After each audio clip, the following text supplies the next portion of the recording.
come on in. You can join the live.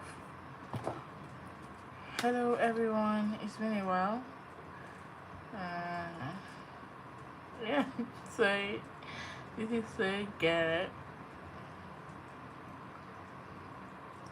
But yeah, while we wait for more people to come in. Yeah, how have you guys been? Hope you all have been not me saying has been. I'm about to like mother English literally online. Yeah, we're going live. I have something really dear to talk about, as you can see from the title. We're gonna make it very interesting. I think I want like everyone to be interactive in the comment, because this is live obviously, and yeah, it would make so much sense that way. Okay,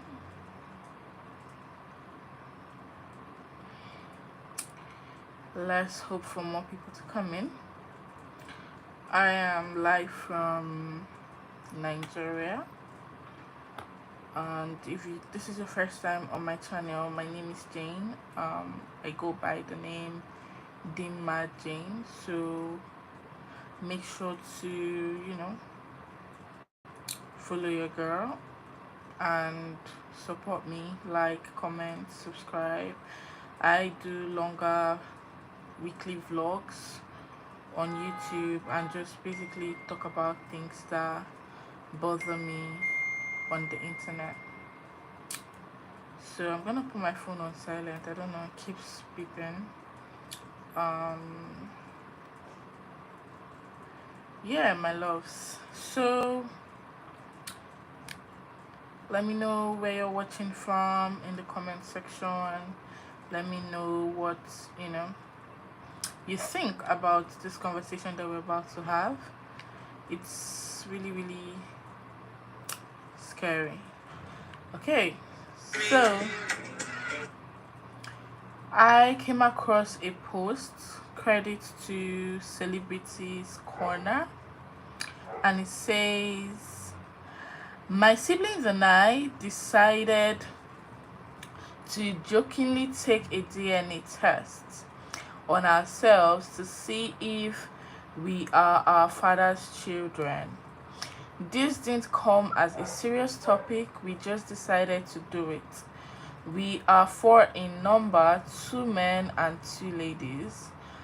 I'm the oldest, 31 years old, and the youngest of us is 23 years old. Our father turned exactly 60 February this year. That's the dad turned 60 this year, February of 2025. And my mom is 57 years old. We didn't take the DNA test because we suspected anything. We were just doing it for fun.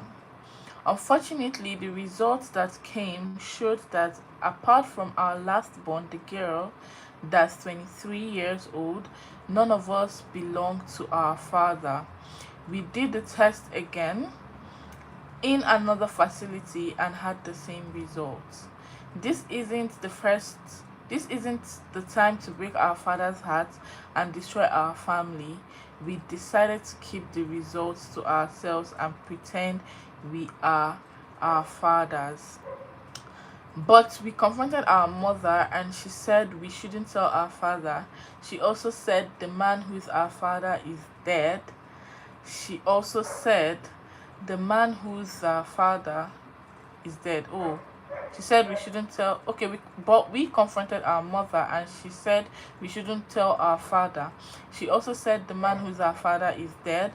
He was also the man she was seeing before meeting our father. She cried and begged us not to tell our dad anything. We don't want to hurt our dad, so we've kept this from him. But it breaks our hearts, especially mine, to see that that man went through thick and thin to get us to where we are today. I saw him struggle so much when I was growing up. I keep wondering why my mom would do such a thing to him because he's a good man. Though we are keeping this from him, I've just been thinking so much. I don't know what to do. He loves us. He gave up his life and joy for us. I've just been crying on his behalf and I don't know, but I just suddenly hate our mother. What should I do? Wow, I can't relate to this story because I don't know how I would feel if I found out that any of my parents weren't actually my parents. I would be so hurt. But then again, what came into their mind to decide what happened? Like, why did they nurture the thought of having a DNA test in the first place? Because I don't know why that came to their mind, first of all. Obviously, they are grown. If the last kid is about 23 years old, I mean, why did you think you wanted to do a DNA test? But that's left for them to decide. Like they said, they did it jokingly. They weren't like planning to do a DNA test. It was just said out of fun, and the next thing they got it done.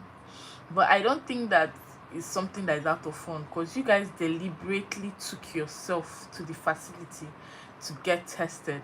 So you can't, or like you took your time to give out samples for this thing. So you cannot tell me that it was out of fun. It was a deliberate act. Something should have led to it, maybe. And secondly, confronting their mother was the right thing to do, I would say, because they've seen their father literally being there for them, held their hands through it all and got them where they are today in life because of his struggle. He denied himself so many things. For children who are not his, imagine that 3 out of 4 of your kids are not yours. It would break his heart. The man would literally be shattered. So I think they did the right thing by not telling him, but I feel like they should just do right by this man. They should love him, they should care for him, they should be there for him in any way, in the best way that they can, because he went all out for them, even though they weren't his kids. They might even feel like he doesn't know. What if he knows and just keep quiet? What if he doesn't know? There's so many what ifs in this puzzle, but imagine how they feel finding out that all their lives the person they've called their dad is actually not their father. Let me know what you guys think, because was the mother aware? Was she self aware that okay, these children are actually not this man's, like they belong to my ex-partner? Like, did she know what she was doing? Was she sure that you know this was their father? Or like, anyway, the point is they confronted her and she actually accepted that, oh, he's not their father, and their father is late. She said that to them. So basically, I just feel like they're not going to look for the man is dead already, and they should just show this particular man that they've known as their father all the love that they can show to him, because that's the best thing they can actually do for themselves.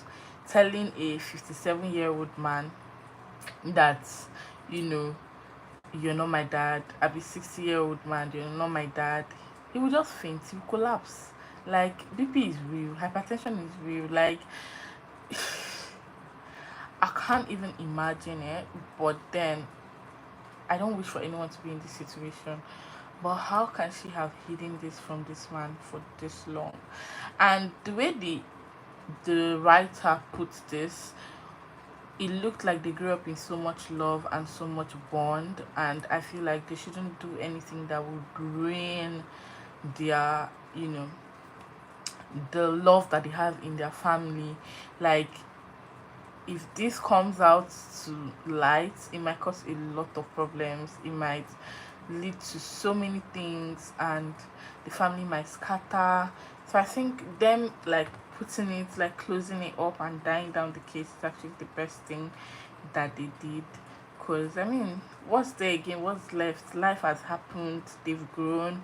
the last kid is 23, like what's the worst that can happen now? The man needs all the companionship that he can get. And I just hope they also don't tell the last kid about it because she's young, and we all know how the Gen Z's behave. Well, this is really, really heartbreaking. I think paternity fraud is a serious issue. So many women, before they get married, have couple of men that they are seeing, they are dating, and maybe a particular man comes to marry you, makes his intention known. If you don't like him, I think you shouldn't say yes. And I get it when we women like the toxic ones, right?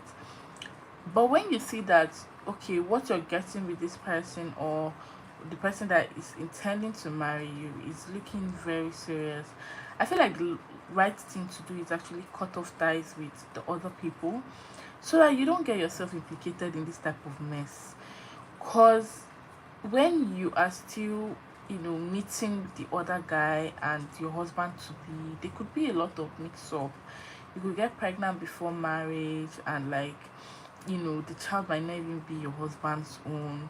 There are just so many things. Like, can women learn to be like honest, be themselves, and choose the right people for them? Toxic people are not for you, to be honest. Most men just want to come into your life, act like, oh, they are taking you serious, but deep down within themselves, they know they don't want to settle with you. And I feel like we women, we always know it, we get this instinct thing, but we keep denying ourselves and be like, oh no, he likes me. You keep staying with that toxic person, knowing very well that he's not for you, he's not ready to take you seriously. And the next thing, you're mingling with him, mingling with your husband to be, and what happens? You literally mess things up. Some people are lucky, they get away with it, they don't, get pregnant for their other partner, while some people are not. So one need to be very, very careful with these things, and make sure that you're making the right choice. Make sure that even when you say I do, you don't go back meeting that same person, because from what I understand from this story, even while they were married, because if the first three kids are not his, that means even while they were married, he was still, or she was still like meeting her ex-partner.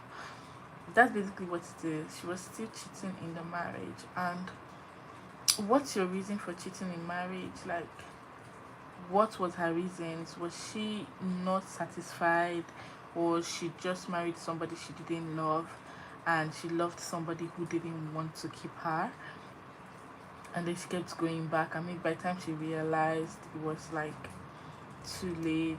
You get there, just so many what ifs. You guys, just like, let me know what you think about this whole thing in the comment section, because it's crazy. It's really, really crazy. Let's make it interactive, and I'll be right there, watching and reading your comments. Let me know what you think. If you were in this situation, how would you handle it? If you were, you know to advise them, what would you advise them? And make sure to like the video. It's very important that you like it. It's also very important that you engage by sharing. And yeah, I would like to get to know your opinions.